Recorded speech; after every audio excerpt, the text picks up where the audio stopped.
Assalamualaikum warahmatullahi wabarakatuh. Selamat pagi anak-anak. Semoga kita dalam keadaan sehat walafiat. Nah, pada kesempatan hari ini kita akan belajar materi tentang daur hidrologi atau siklus air.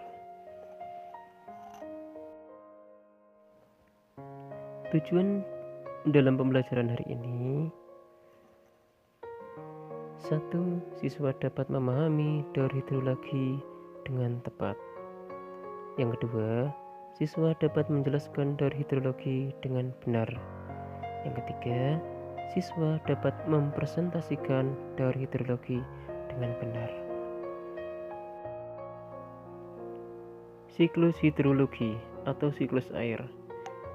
Siklus air dapat diartikan sebagai suatu sirkulasi atau perputaran air secara terus-menerus dari bumi ke atmosfer lalu kembali lagi ke bumi.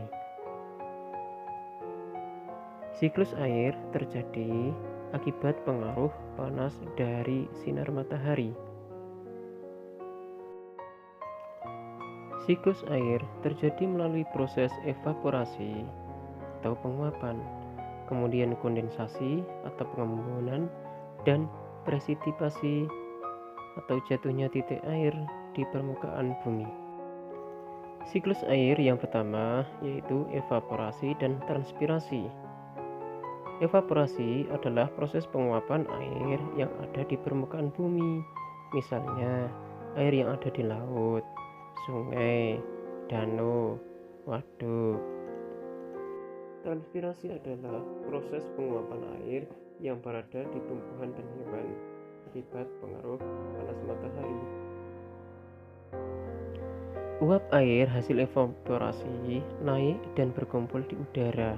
Suhu udara yang dingin membuat uap air mengalami pengembunan atau yang dinamakan kondensasi. Kondensasi terjadi pelepasan kalor atau panas. Kondensasi yaitu perubahan wujud benda gas menjadi cair. Uap air berubah menjadi titik air yang membentuk awan. Keadaan suhu yang semakin dingin membuat titik air semakin besar dan berat hingga jatuh ke bumi sebagai hujan. Proses turunnya air dari atmosfer ke permukaan bumi disebut dengan presipitasi. Selain dalam bentuk hujan, bentuk presipitasi dapat berupa salju, kabut, embun, dan hujan es. Air hujan yang jatuh ke bumi sebagian masuk ke dalam tanah atau yang disebut dengan infiltrasi, dan sebagian akan tetap di permukaan tanah.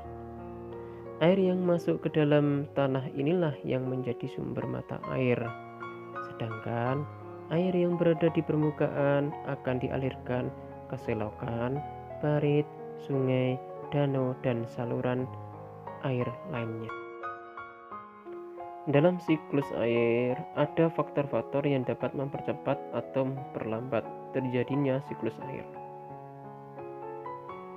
Yang pertama, energi matahari.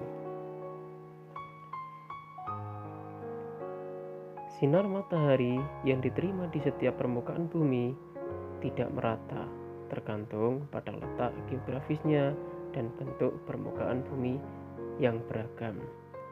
Yang kedua, kelembapan udara. Jika udara semakin dingin, gumpalan awan mengandung akan semakin banyak. Yang ketiga, angin. Angin sangat mempengaruhi terjadinya siklus air karena gerakan udara lembab yang terus-menerus dapat memicu terjadinya hujan. Yang keempat, suhu udara. Suhu udara sangat mempengaruhi besar kecilnya curah hujan di tempat tersebut. Demikian pembahasan tentang siklus hidrologi atau siklus air. Semoga bermanfaat. Assalamualaikum warahmatullahi wabarakatuh.